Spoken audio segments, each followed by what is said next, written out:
My name is Cynthia Nunn. I grew up in Compton, in Lueders Park, across the street from Lueders Park. That's where my house is.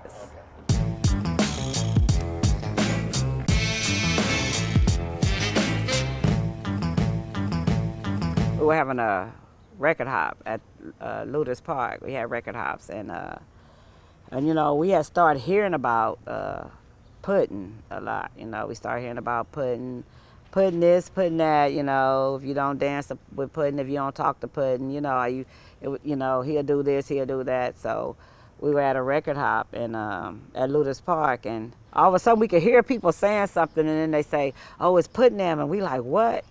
And we see this guy, and he walk in, and he get on the stage, and he doing the robot, you know, and he's a big guy. So we like, oh, that's Puttin. So we like sat in each other's lap like, oh my God, I hope he don't ask us to dance, you know. And of course, it wasn't Puttin once we found out, but he came over there and asked me to dance, and I, of course, said yes. Dance, and when the record was, when the dance was over, I ran home. That come to find out it was Bobalouie though, you know, and then he came to my house that night and was asking my brother, who rest in peace, you know, your sister here, his dumb butt gonna say yeah, you know, and of course I was scared, you know, because we didn't know nothing about Piru, and then he kept coming, you know, he kept coming around, but I never talked to Bobalouie, and then I think maybe, I don't know if it was a few days, a week after that, then we started meeting all these other guys from the Westside. You know, they started coming over. We were looking out the window, me and some of the girls, and we was like, we scared to go outside. But, you know, my brother now was out there, but we were scared, so we would hitchhike to the store. And eventually, we had to face it, so we came out, and, I mean, it was what it was. It was a bunch of chaos during that time, and after that, it took off. I just remember Piru taking off, you know, everybody talking about Piru here, you know, wearing the red or whatever, and you wore red, you had to be prepared for whatever came with it. We wasn't backing down, and they wasn't backing down. I guess that was the Crips from LA at first, and then I guess they started the Compton Crips. We used to, you know, CC Riders. They was the CC Riders. That's what we, you know, started hearing about. You know, the CC Riders, which was, I guess, Compton Crips. That was the first Crips we heard about. You know, and then eventually Santana Block. And none of those guys tried to influence the Lueders Park community to be Crips at that time? No, once they took off, they wasn't going for that. They know that. You know, no, not to my knowledge. Anyway, I've never heard of them trying to influence. I don't even think they got close enough to nobody to try to, you know, influence them. Not that I know of. Half of everybody I grew up with became Pirus. Even if they didn't want to be a Piru, they was a Piru, you know. People was judging you from where you live. If you live in this area, if you was a schoolboy, eventually, you know, they start, I guess people start seeing it and look like it was fun because, you know, you fought more then, you know. So what was your mom's first reaction when she started to see her kids hanging out in the streets and doing the Piru thing? I mean, of course she didn't know that we were gangbanging, you know. She know my brother stayed in trouble a lot, you know. She know I fought a lot, and she know he stayed in trouble, but, you know, after a while, I guess she got tired of whooping us. The whoopings wasn't working. It wasn't that she let us do it, we did it.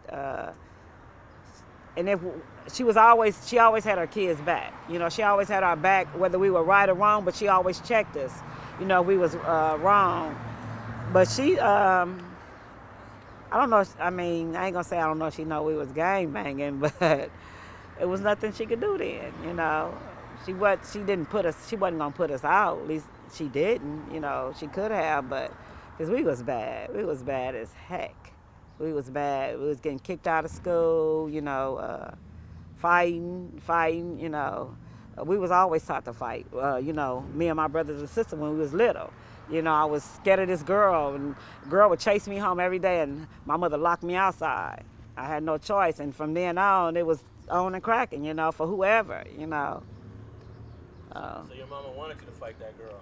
Yeah, she didn't want us to run from nobody. It's not like she she say, oh yeah, I want y'all to fight. You know, it's like, you know, in the projects, we was in Watts then, in the projects, and it was like the kids either gonna beat you up or you gotta, you know, take up for yourself.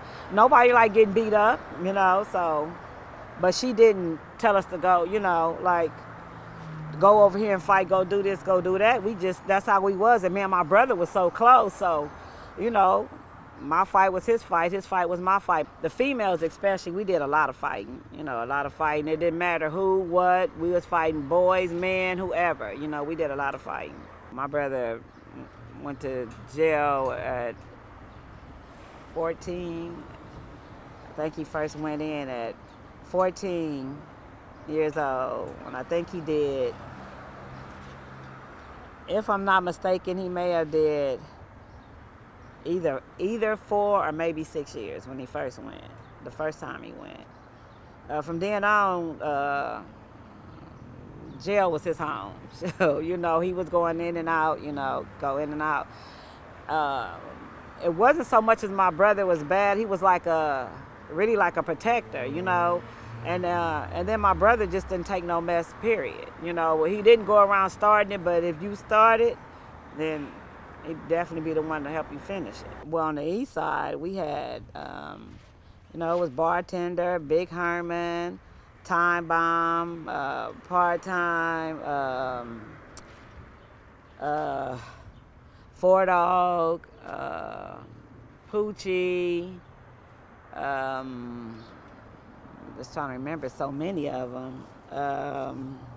We had Ick the Tick Dawson. We had Dre. We had Randy, Heron,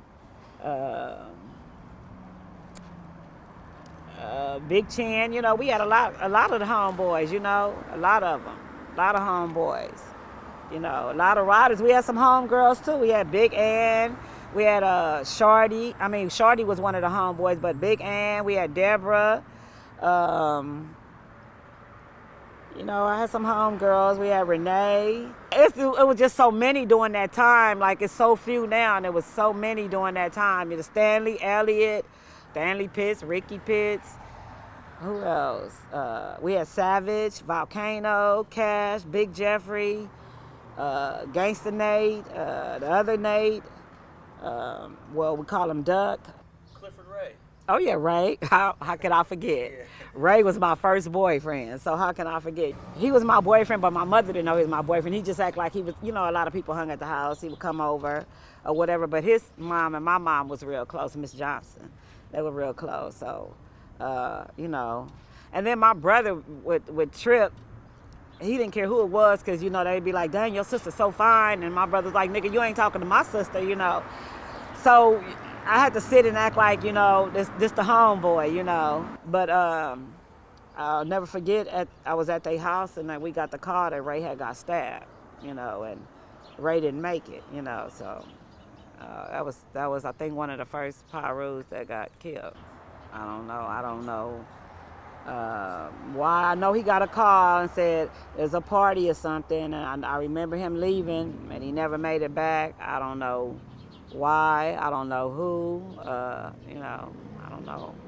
Well, according to the newspaper article that came out, he went to a party on Cookacre Street, yeah, which apparently was all Crips, and he went there, I guess by himself. I always wondered, like, why would he go to this party? Because Cookacre is not a Crip street, though. Cookacre would have been Pirus. It may have been some Crips came to the party or whatever, but Cookacre all back over there. Matter of fact, everything from Rosecrans all the way back to Greenleaf was Bloods, Pirus, or whatever. You know, everything was red. So it may have been some Crips, or it may have been some setup. Somebody might have set him up. You know, I don't really remember. I know that he got killed. I remember everybody being mad.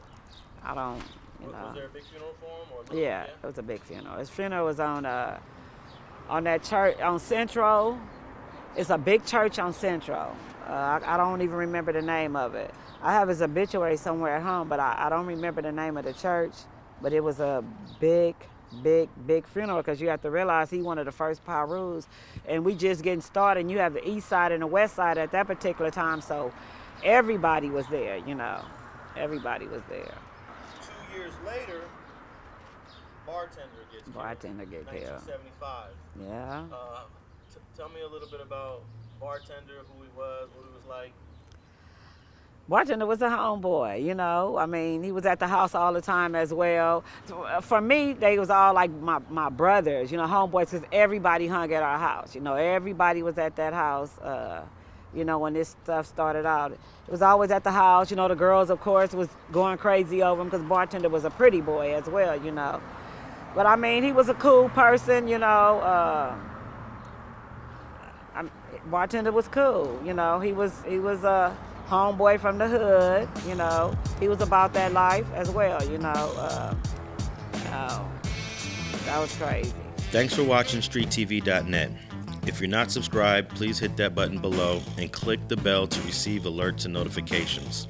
Feel free to comment below so you can give us your feedback, and be sure to watch the 2 related episodes to the right. If you want to support this platform or follow us on social media, visit the links in the description, and thanks for watching StreetTV.net.